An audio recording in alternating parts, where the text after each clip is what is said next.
I think this is the first time I've covered Trent in commentary form. Before this point, I've only ever discussed him through one-shots. However, he did this video on anti-Catholic bigotry a while back, and I had some problems with it. Now, I will admit that Trent is completely right when he discusses negative stereotypes against Catholics, which should be denounced as inaccurate by all reasonable people. Similarly, the examples of anti-Catholic violence he brings up are obviously abhorrent and should be seen as such. However, there are a couple of things he says at the beginning and the end that I took note of, which I think do need some response. When someone says there are too many Jews somewhere or too many blacks somewhere, they're rightly called a bigot.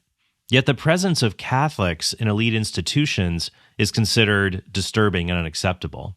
And of course, you can't forget about the award the Dodgers gave to the Sisters of the Perpetual Indulgence, who openly mock Catholic nuns and hold events like Sexy Jesus and Sexy Mary contests.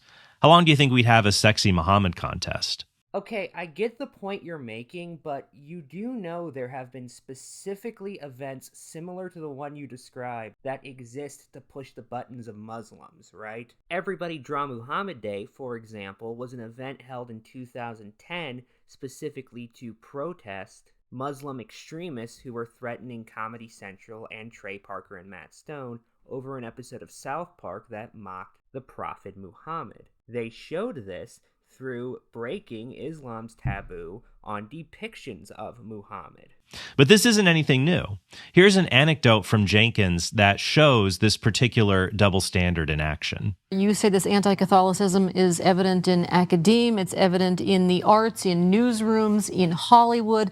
One example that stands out, and I'd like you to tell some more, though, is a Halloween example. Right. The most comical costume award went to a group of 3 boys. Tell us a little bit about that. Okay.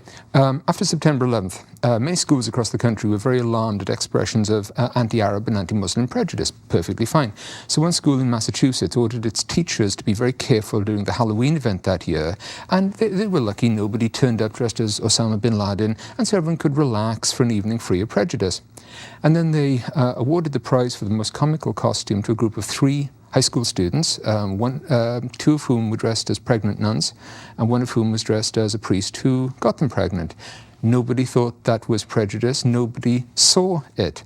So my concern is not that prejudice exists, but that it's acceptable, or even worse, invisible. You see, I don't really view those as comparable. In the case of the costume, the joke is not some stereotype about members of a particular faith. It's that these specific fictitious members of a religion are complete hypocrites. To put it another way, this is less in line with depicting all Muslims as terrorists and more in line with this joke from The Big Bang Theory. Now that you mention it, I was thinking tomorrow might not be great.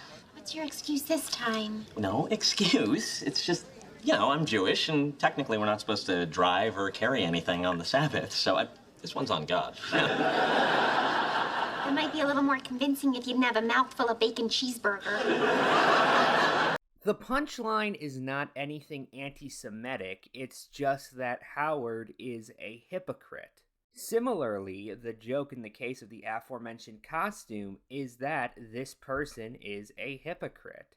So I'm confused as to what exactly the real objection is here. In the case of The Big Bang Theory, it's a Jewish person violating the dietary regulations that come with the faith. And in the case of the priest and nun costumes, it's 2 people who took vows of celibacy breaking that. But more and more anti-Catholic bigotry would come from secular forces who opposed the church's teachings on moral issues.